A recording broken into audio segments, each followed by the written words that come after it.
Bom dia, sejam todos bem-vindos e bem-vindas. Como a Vanessa falou, a mesa temática 1 ela tem como tema técnica e formação na sociedade capitalista. Apresentar o currículo do professor Dr. José Edmar Lima Filho, que vai tratar a sua palestra, a questão da educação em Kant, autonomia moral e aprimoramento político. Ele é licenciado pela Universidade Estadual Vale do Acaraú, mestre pela Universidade Estadual do Ceará e doutor em filosofia pela Universidade Federal do Ceará. Bacharel em teologia pelo Instituto Teológico Pastoral do Ceará. É professor adjunto do curso de filosofia da Universidade Estadual Vale do Acaraú, atuando na graduação e na pós-graduação, onde também exerce a função de coordenador adjunto do programa de pós-graduação em filosofia, o nosso mestrado acadêmico, de cujo colegiado faz parte como docente. Tem experiência na área de filosofia, atuando principalmente nos seguintes temas: Kant, Feuerbach, filosofia da religião, ética e ensino de filosofia. Seja bem-vindo, professor.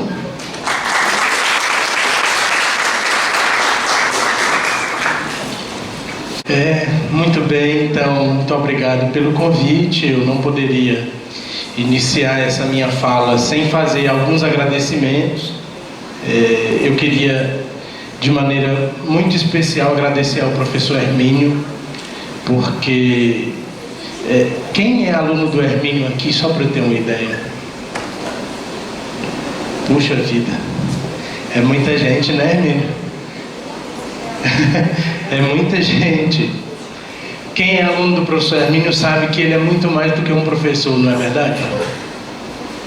Quem é aluno do professor Hermínio sabe que ele é um grande amigo dos alunos. Então eu queria agradecer porque fui aluno do professor Hermínio, fui colega dele durante algum tempo como professor substituto, e agora eu sou professor efetivo desse curso, e certamente a minha formação teria sido muito prejudicada se eu não tivesse a presença do Hermínio. Então, muito obrigado, professor. Obrigado por tudo.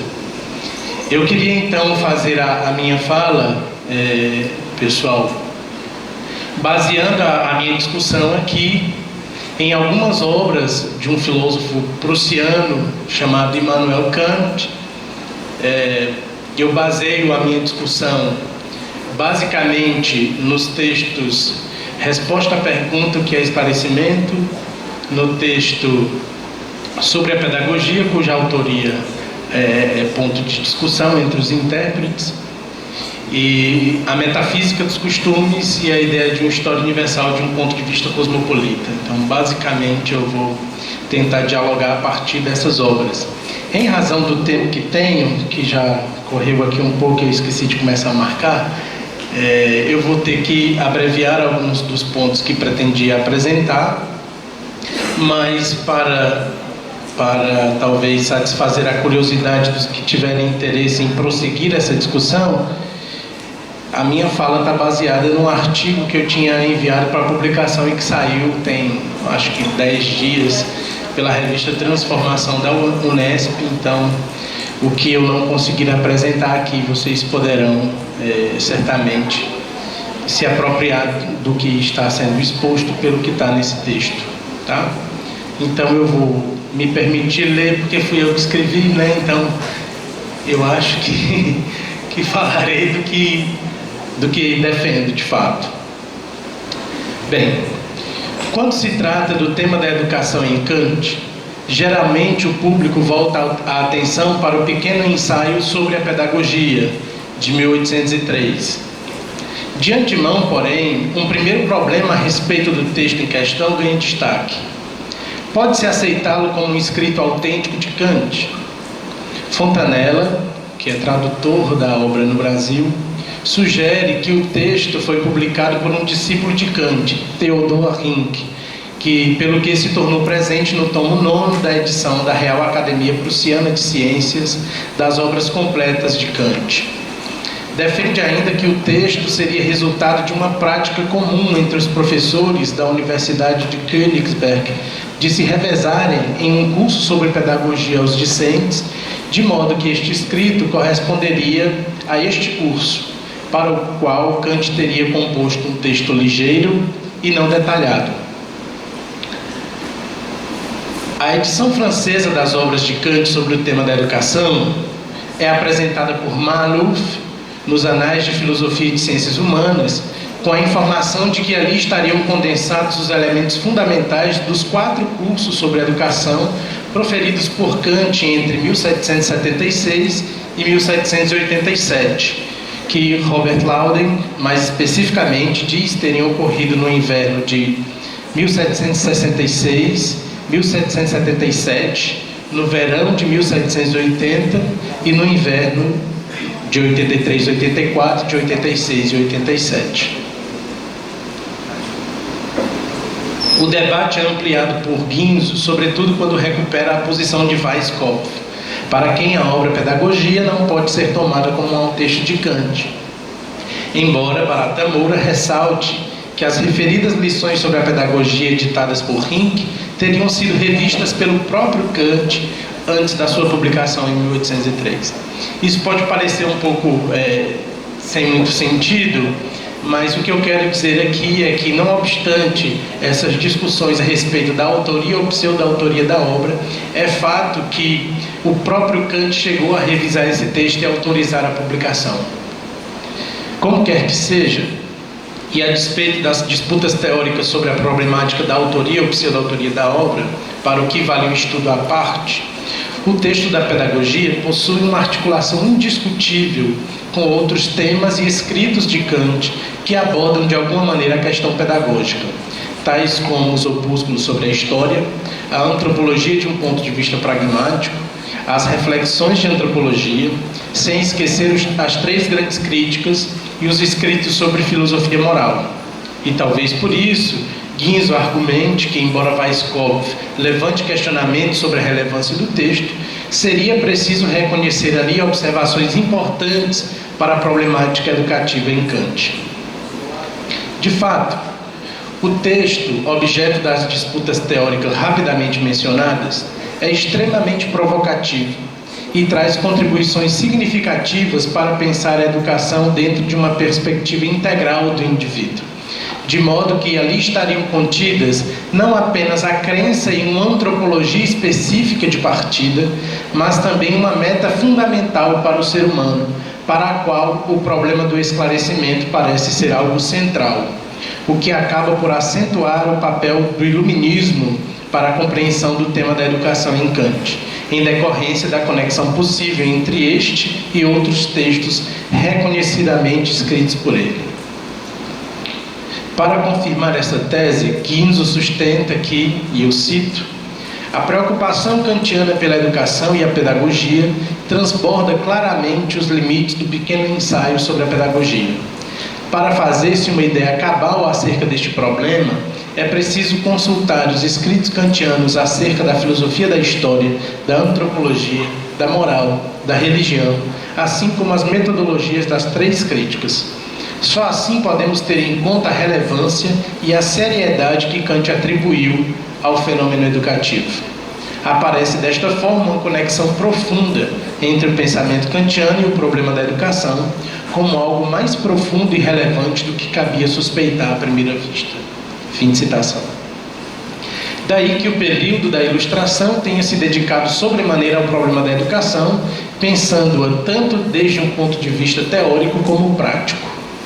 Para mais, é importante ter em conta que a proposta pedagógica de Kant poderia ser compreendida de modo mais adequado, por um lado, com base na compreensão da influência inconteste do Emílio Russoniano, embora esta influência também tenha alcançado outras vias pelas quais se debruça o pensamento kantiano, tais como sua filosofia da história e antropologia, e o interesse de Kant pelo tema da educação pareça ser anterior ao seu contato com Rousseau.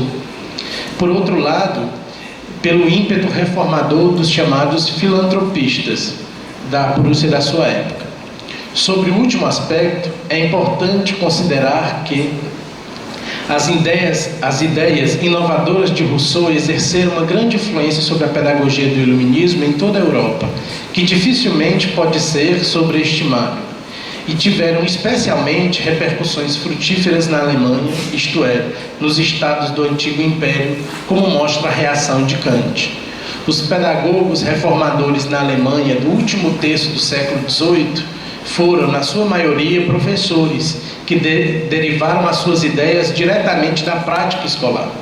O mérito deles consistia, por isso, como Röstmöller formula, na prática refletida. Estes professores leram assiduamente Rousseau, reconhecido por eles como modelo e autoridade também para os seus próprios esforços pedagógicos. Formou-se um grupo de educadores engajados, unido por relações soltas e através de um diálogo permanente com a sociedade erudita do iluminismo. Incentivados pelo ímpeto do esclarecimento, eles contribuíram para estabelecer a pedagogia como disciplina independente, livre da tutela eclesiástico-religiosa tradicional. E aqui eu acho que vale a pena lembrar a resposta à pergunta que é esclarecimento, quando Kant fala da necessidade de superar o estágio de menoridade, que seria caracterizado pela tutela, que o indivíduo sofre na determinação de sua vontade por interesses estranhos a ele próprio, inclusive do ponto de vista religioso, vale dizer, o texto é muito claro a esse respeito. Imitando Rousseau, ou melhor dizendo, o educador do Emílio, começou a formar-se a profissão dos professores, que receberam a partir daí uma função chave própria na preparação e na introdução dos adolescentes à vida. Os teóricos e práticos da educação da época do Iluminismo logo foram denominados na Alemanha de filantropistas, especialmente segundo o Filantropino, uma escola fundada em 1774 por Basedov, na cidade de Dessau, que se tornou a escola exemplar dos filantropistas. Maluf lembra ainda que Kant, desde suas primeiras lições ou cursos sobre os temas da educação, se serviu das obras de Basedov e do Manual de Educação de Samuel Bock, de modo que sua opção também vincula o tratamento do problema da educação ao filantropismo. De qualquer modo, é relevante considerar que a concepção kantiana da educação parece passar pelo ambiente dado em seu momento histórico, o qual é um dos momentos de maior sensibilidade histórica ante ao fenômeno da educação, e uma época fascinada pelo problema educativo. Uma época em que, como escrevia o pedagogo bávaro Seiler, poucos anos antes da morte de Kant, nas famílias, nas reuniões de sociedade, nas aulas, a educação era a palavra-chave.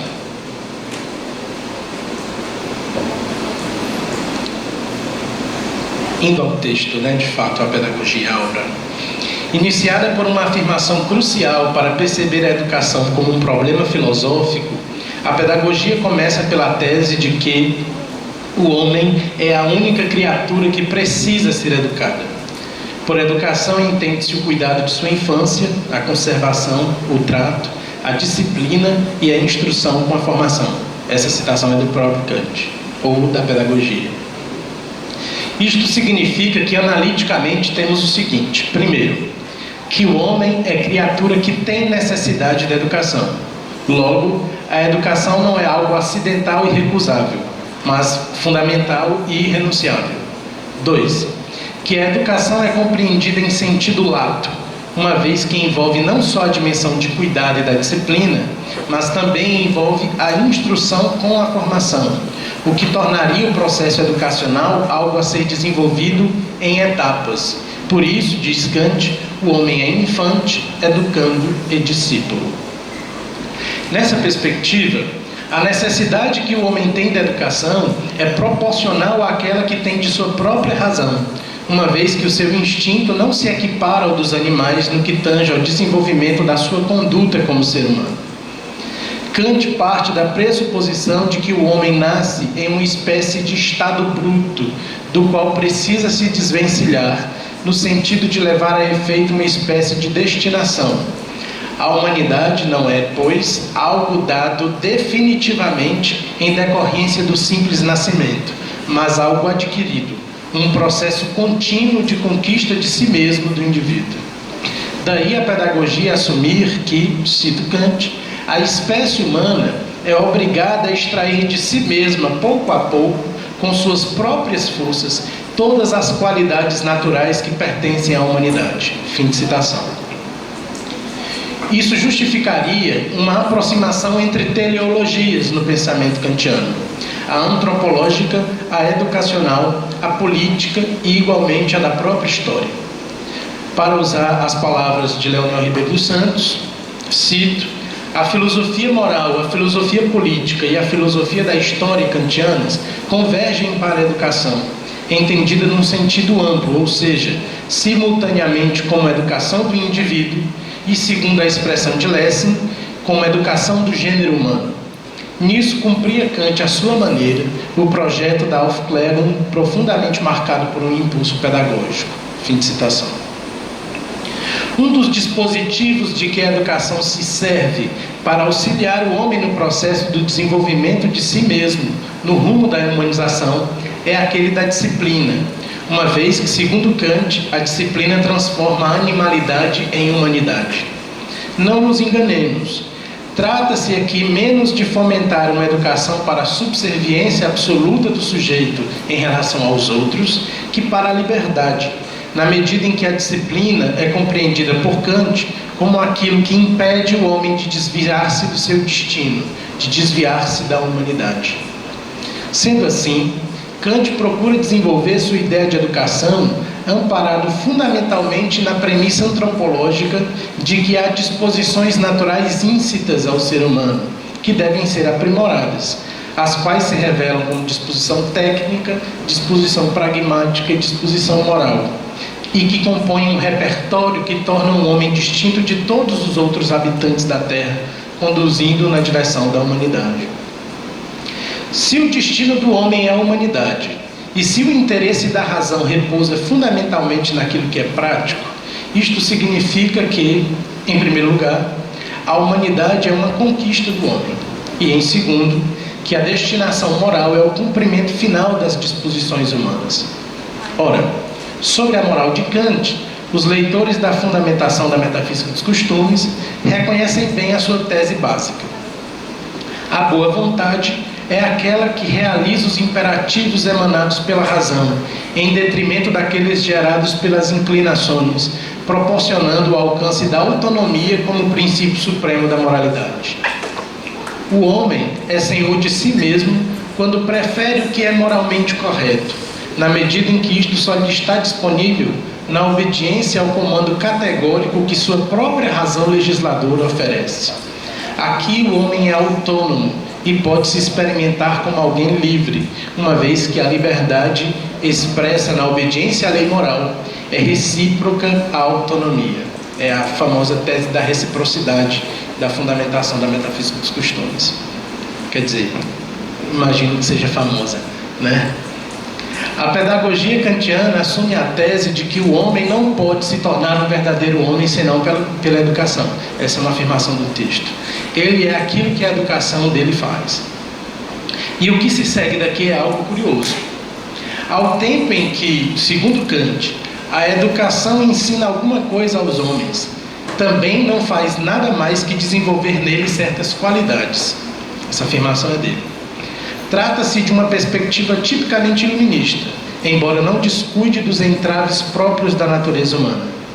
No final das contas, a pedagogia kantiana, quando é marcada por esse ideal iluminista, acaba por ceder a uma aposta, a de que o homem pode tornar-se homem ao tornar-se melhor do que é, seja do ponto de vista cognitivo, seja do ponto de vista moral, uma vez que, longe de se excluírem, os dois domínios constituem duas faces da mesma razão, que encontra na realidade concreta as condições para o seu desenvolvimento.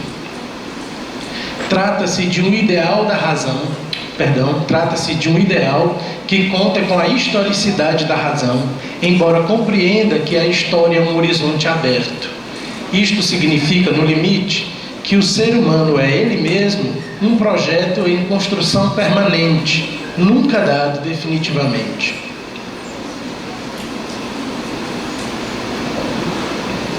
Assim como comparece em seus textos políticos, talvez seja esse o motivo que conduza Kant a reconhecer que a educação, cito, é o maior e mais árduo problema que pode ser proposto aos homens. Fim de citação. E que por isso mesmo deve ser tomada como um ideal, desde que se compreenda por ideia, segundo Kant, o conceito de uma perfeição que ainda não se encontra na experiência. E é curioso que ele utilize o ainda, né? Ainda não se encontra.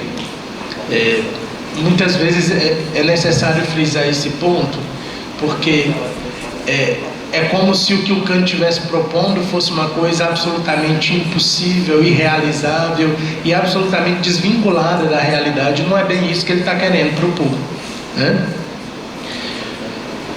Aqui, novamente, Kant recupera a conceituação já antes desenvolvida na Crítica da Razão Pura, na qual a noção de ideia não comporta nenhuma correspondência a qualquer objeto empírico, o que inviabiliza a possibilidade de ser conhecida pela razão humana, mas que para ela serve de princípio lógico que lhe satisfaça o desejo pelo incondicionado. Os meus alunos de teoria do conhecimento que devem estar por aí devem lembrar-se dessa discussão da Crítica da Razão Pura que fizemos em sala. Tá? Nas palavras da primeira crítica, e aqui eu cito a Crítica da Razão Pura: o princípio da razão é, pois, na verdade, tão só uma regra que impõe uma regressão na série de condições de fenômenos dados, a qual não é permitido deter-se num absolutamente incondicionado. Não é, assim, um princípio da possibilidade da experiência e do conhecimento empírico dos objetos dos sentidos, e, por conseguinte, não é um princípio do entendimento, porque toda experiência está encerrada em seus limites, de acordo com a intuição dada. Claro que aqui a gente precisaria compreender como Kant entende o processo de desenvolvimento do conhecimento, né? Para isso é necessário a referência da Crítica da Razão Pura. É importante destacar ainda que, embora tenhamos de dizer dos conceitos transcendentais da razão que são apenas ideias, diz Kant, nem por isso os devemos considerar supérfluos e vãos, uma vez que dão a unidade necessária de todos os fins possíveis. Trata-se precisamente de seu fim no uso especulativo da razão. Por isso, Kant diz que há um uso prático do entendimento, no qual se trata meramente de uma execução conforme regras. Nesse caso, a ideia da razão prática sempre pode ser real, ainda que só dada parcialmente em concreto. Essa expressão é dele. Por esse motivo, diz Kant na Crítica da Razão Pura, a ideia prática é, pois, sempre altamente fecunda e incontestavelmente necessária em relação às ações reais. Esse é o ponto. Em relação às ações reais. Ela serve de régua, né? de régula para a ação real. Ela não tem um fundamento que se baste em si mesmo. Por isso Kant diz que ela tem um uso regulativo, né? Na Crítica da Razão Pura. A razão pura tem nela, nessa ideia prática, a causalidade necessária para produzir efetivamente o que o seu conceito contém. Pelo que, se não se pode dizer da sabedoria, de certo modo, displicentemente, que é apenas uma ideia, mas justamente por ser a ideia da unidade necessária de todos os fins possíveis, deverá servir de regra para toda a prática, como condição originária, ou pelo menos limitativa. Sobre essa discussão da relação entre o teórico e o prático no Kant, ele próprio escreveu um texto que procurou deixar isso explicitado, sobre a corrente expressão: isso só vale da teoria, mas nada vale na prática. Eu acho que valeria a pena, para os que tiverem interesse, dar uma olhadinha nesse texto. A proposta educacional de Kant, quando concebida a partir de um ideal da razão, compreende-se como uma ideia de perfeição a ser buscada, no sentido de que ela deve orientar a prática efetiva dos indivíduos que devem tomar a seu encargo a tarefa de promovê-la na realidade histórica concreta. Esse é o ponto. Por esse motivo, esse ideal da razão, que se compromete com um aperfeiçoamento permanente do indivíduo, porque no limite o problema da educação equivale ao problema do aprimoramento humano na direção de sua perfeição como homem, não pode se esquivar do problema da autonomização do sujeito, da formação do indivíduo no sentido de lhe incentivar a vivência da sabedoria verdadeira. A educação, afinal, deve cuidar da promoção do lema do esclarecimento, do sapere aude, ou o que é o mesmo, do aprender a pensar por si mesmo, de sua autonomização. Do que fora dito, a educação cabe uma responsabilidade bastante grave para Kant, a de tornar o homem, homem. Isto significa que no problema da educação se esconde o problema fundamental da existência humana, o qual envolve a tematização da perfeição da natureza humana. Se é assim, então não é possível pensar o problema pedagógico como um mero apêndice, muito menos como uma questão a ser resolvida pela mera transmissão de informações. Educação para Kant não é simplesmente acumular informações na cabeça dos outros, né? Isso está muito longe do que ele propõe. Trata-se de abordar o destino humano, que, a juízo de Kant, está ancorado no melhoramento permanente do indivíduo e de suas relações com outros indivíduos, uma vez que um fim humano é tornar-se moral, segundo Kant, o que significa aceitar, em primeiro lugar, que o homem deve atuar no sentido de aprimorar sua relação concreta com o ambiente em que está encerrado e com as pessoas com as quais convive, como indivíduo terreno. É neste sentido, me parece, que vai a apresentação de Kant a respeito da promoção da felicidade alheia como um fim que é também um dever da metafísica dos costumes. E, em segundo lugar, que o homem é também convocado a lutar pelo estabelecimento de um mundo moral, que afinal se opõe a qualquer modo de vida degradante para outros homens, cada vez mais próximo do ideal a que sua razão impele a concretizar, ainda que isto não lhe seja possível de completar sozinho, em razão de sua ocorrência orgânica finita. Conforme Kant, cito o conflito das faculdades, o homem há de ver-se destinado a dois mundos inteiramente distintos. Em primeiro lugar, para o mundo dos sentidos e do entendimento, quer dizer, para este mundo terrestre. Então a acusação de que Kant não toca a realidade me parece extremamente contraintuitiva. Mas também para outro mundo que nos é desconhecido, o reino da moralidade. Esta moralidade, diz Kant, e não o entendimento, é o rasgo distintivo primordial que converte o homem em um ser humano. Fim de citação. Ou seja, a ideia de que o esclarecimento kantiano teria que ver com o desenvolvimento de uma razão solipsista, de um indivíduo que deve pensar o seu aprimoramento puramente do ponto de vista intelectual, ele não corresponde à letra do Kant. Não é isso que ele quer propor. De qualquer modo, ao tomar o fim último do ser humano e deixá-lo a cargo da educação, salientando que o próprio ser humano é o fim último da criação, como diz Kant na Crítica do Juízo, Kant contribui para pensá-la para além da mera transmissão de conhecimentos, e por isso sugere que a educação seja uma espécie de arte, para a qual o mecanicismo não é apenas insuficiente, mas é prejudicial. Daí o papel do professor ser compreendido mais acima do mero repasse de informações. Na verdade, cito Kant, olha que lindo, de um professor espera-se que nos seus ouvintes forme primeiramente o homem que entende, depois o que raciocina e finalmente o sábio. Ele não deve aprender pensamentos, mas deve aprender a pensar. Não se deve levá-lo, mas guiá-lo, se pretende que no futuro ele seja capaz de caminhar por si mesmo. Fim de citação. O que se depreende da passagem é que Kant considera o professor como uma espécie de tutela passageira, por meio da qual o estudante adquire as ferramentas para já não mais precisar dele, pois que estaria adquirindo os instrumentos para alcançar a sua autonomia. Por esse motivo, compreende a dificuldade inevitável de se lidar na educação com o adolescente, pois que ele, como diz Kant, estava habituado a aprender. Agora ele pensa que vai aprender filosofia, o que é, porém, impossível, porque agora ele tem que aprender a filosofar, diz Kant.